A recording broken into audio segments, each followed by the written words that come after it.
और रही जहाँ तक पाकिस्तान की बात, या जैसे आपने कहा कि जो अभी आतंकवादी हमला हुआ, तो आप 20 साल की हिस्ट्री उठा के देख लीजिए भारत पाकिस्तान की, और मैं ये कहता हूँ आपको ताजुब होगा कि हर बार जब भारत से या भारत में कोई बड़ी राजनीतिक यात्रा होती है, कोई बड़े नेतृत्व का, बड़े देशों के नेतृत्व की यात्रा होती है या भारत से जाते हैं, ठीक उसी वक्त पाकिस्तान के प्रायोजित कुछ आतंकी हमले होते हैं।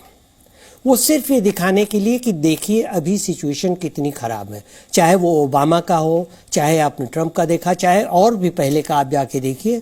तो हर बार जब प्रधानमंत्री जाते हैं बाहर, या वहां से कोई राष्ट्रपति या प्रधानमंत्री आते हैं, तो हर बार उसी के आसपास ये घटनाएं होती हैं।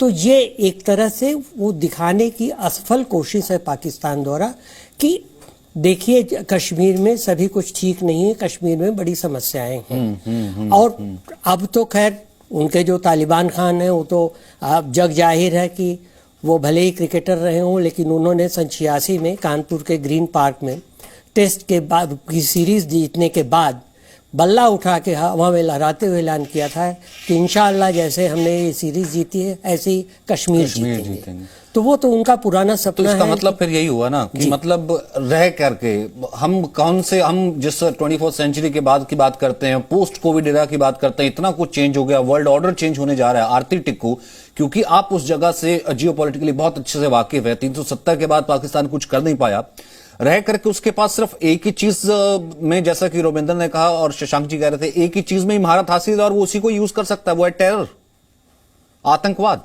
जी बिल्कुल।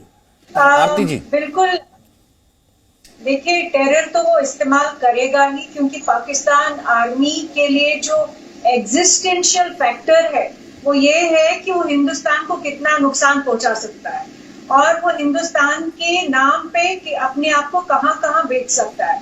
पाकिस्तान आर्मी मर्सनरी आर्मी है, वो कभी चाइना को अपने आप को बेच सकता है, कभी अमेरिका को। और आज की डेट में आप देखें तो उन्होंने अमेरिका में भी अपना एक जगह बना के रखी है और चाइना में भी, जबकि अमेरिका और चाइना जो है एडवर्सरीज है। अमेरिका और चाइना आज की डेट में टॉप राइवल्स है, टॉप एनिमीज है।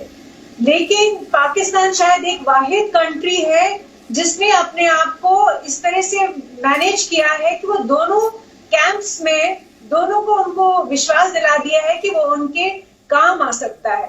वो इसलिए क्योंकि पाकिस्तान आर्मी को कोई और इशू ही नहीं है, उनको ये इशू नहीं है कि पाकिस्तान की इकोनॉमी क्या है, ग्रोथ कैसे होगी, तो खाना कैसे मिलेगा।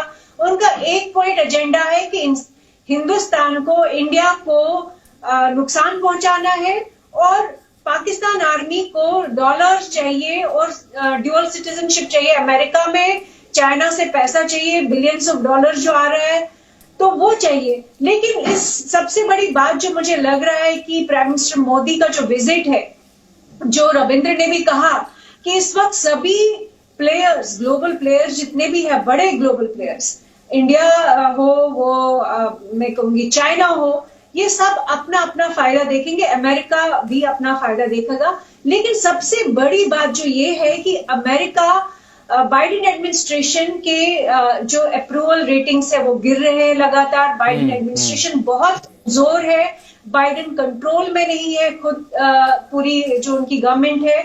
और दूसरी बात ये कि अमेरिका एक डिक्लाइनिंग पावर है, अमेरिका की वो ताकत नहीं रही जो 5 साल पहले थी, 10 साल पहले थी। और उस वक्त पे वो अलग अलग इक्वेशंस बना रहे हैं, जैसे कि यूके और ऑस्ट्रेलिया के साथ एक इक्वेशन बना रहे हैं, वो क्वाड जो है इंडिया, ऑस्ट्रेलिया, जापान के साथ जो वो बनाना चाहते हैं। लेकिन ये सारे जो जितने भी इक्वेशंस बन रही है वो इसलिए बन रही है क्योंकि अमेरिका कमजोर है और वो चीन का मुकाबला अकेले नहीं कर सकता है, इसलिए वो इंडिया की मदद लेना चाहता है। वो प्राइम मिनिस्टर मोदी, जिनके खिलाफ बाइडेन ने, जब वो पावर में नहीं थे, उनके खिलाफ काफी स्टेटमेंट्स दिए थे। कमला हैरिस ने कई सारे स्टेटमेंट्स दिए थे प्राइम मिनिस्टर मोदी की गवर्नमेंट के खिलाफ। लेकिन आज यही अमेरिका, बाइडेन एडमिनिस्ट्रेशन इतना मजबूर हो चुका है कि उनको इंडिया के सामने भीख मांगनी पड़ रही है। जाहिर सी बात है कि बिल्कुल जाहिर सी बात है। एक सेकंड मैं एक बार रुक कर लेता हूं दोबारा से वाशिंगटन का, क्योंकि अमित भी लगातार हमारे साथ बने हुए हैं, फिर उन्हें जाना है उस कार्यक्रम में, क्योंकि आज से सीईओज के साथ मुलाकात शुरू हो जाएगी, फिर उसके बाद बायलैटरल भी है, फिर क्वेड से पहले। अमित, क्या माना जाए इस वक्त क्वेड से पहले जो है राष्ट्राध्यक्षों से 1-on-1 मुलाकात करना, क्या क्वेड का एजेंडा सेट किया जाएगा और क्या इंपॉर्टेंट टेक अवे हो सकता है? बिल्कुल, देखिए क्वाड का एजेंडा बिल्कुल सेट होना है और इसीलिए क्वाड के एक दिन पहले ये बायलैटरल टॉक्स हैं जो तमाम स्टेट हेड्स हैं उनके साथ। लेकिन यहाँ दो चीज़ें हैं, जैसा अभी हमारे एक मेहमान कह रहे थे, दो चीज़ों को यहाँ समझना बहुत ज़रूरी है। सबसे पहले तो ये कि डिक्लाइनिंग पावर जो अमेरिका है, धीरे धीरे अमेरिका की शक्ति कम हो रही है और दुनिया अब इस बात को अफगानिस्तान में जो कुछ भी हुआ वो उसको देखते हुए ये लग रहा है कि अमेरिका अब एक डिक्लाइनिंग पावर है। अमेरिका को अगर साउथ एशिया में किसी देश पर भरोसा अगर उसको करना है और वो पूरी तरह से भरोसा करने का मन बना रहा है तो वो भारत है। भारत को लेके अब अलाइनमेंट और भी ज्यादा वो अलाइनमेंट चेंज करनी होगी, क्लोजनेस की अलाइनमेंट को बढ़ाना होगा। ये अमेरिका समझ चुका है। अमेरिका इस बात को भी समझ चुका है कि साउथ एशिया में जो बाकी दूसरे देश हैं, पाकिस्तान है, चीन है, अफगानिस्तान है, इन लोगों से दोस्ती का, इन लोगों से करीबी बढ़ाने का कोई मतलब नहीं है।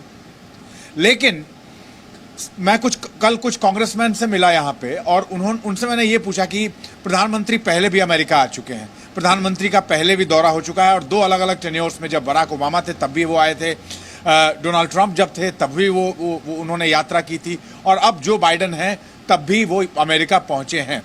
ये पिछले जितनी भी यात्राएं प्रधानमंत्री की रही हैं, भारत की जो शक्ति है, भारत की जो ताकत है और एक प्रभावशाली नेता के तौर पे प्रधानमंत्री नरेंद्र मोदी को अब वहां के कांग्रेसमैन, वहां के लीडर्स कैसे देखते हैं? उनका ये कहना है, हम हमेशा ये मानते हैं कि भारत एक शक्तिशाली देश है और अगर उस कॉन्टिनेंट की बात करें तो भारत के भीतर भारत के प्रधानमंत्री का क्या प्रभाव है, वो कितने शक्तिशाली हैं, वो कितना प्रभाव रखते हैं, वो एक अलग बात है। लेकिन अमेरिका जिस रेलेवेंस में इसको समझना चाहता है कि भारत उस कॉन्टिनेंट में अपनी कितनी ताकत रखता है, वहां उसका कितना से है और वहां जिस तरीके से उसने हेड ऑन लिया हुआ है वो सीधा टक्कर लेने की स्थिति में आ चुका है, क्योंकि सैन्य शक्ति भारत की लगातार बढ़ी है। इसको अमेरिका समझ चुका है और अब ये वो मानता है कि टेरिटोरियल बाउंड्री के हिसाब से क्वाड की मीटिंग में अगर आप ये समझिए तो क्वाड्रिलेटरल सिक्योरिटी डायलॉग में जो 4 देश हैं उसमें से जापान, ऑस्ट्रेलिया और यूनाइटेड स्टेट्स, इन तीनों की टेरिटोरियल बाउंड्री का वहां के देशों की टेरिटोरियल बाउंड्री से कोई लेना देना नहीं है। अफगानिस्तान के बॉर्डर से इन तीनों देशों का कोई लेना देना नहीं है।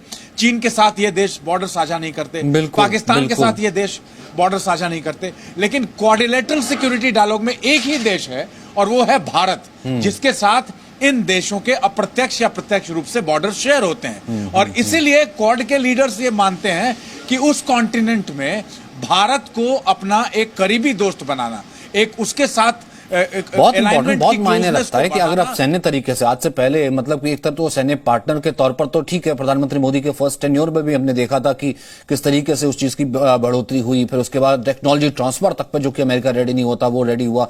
और अब जब क्वेड, अगर उसको चुनाव करना था तो सबसे शक्तिशाली पार्टनर्स का तो उसने क्वेड में चुनाव किया।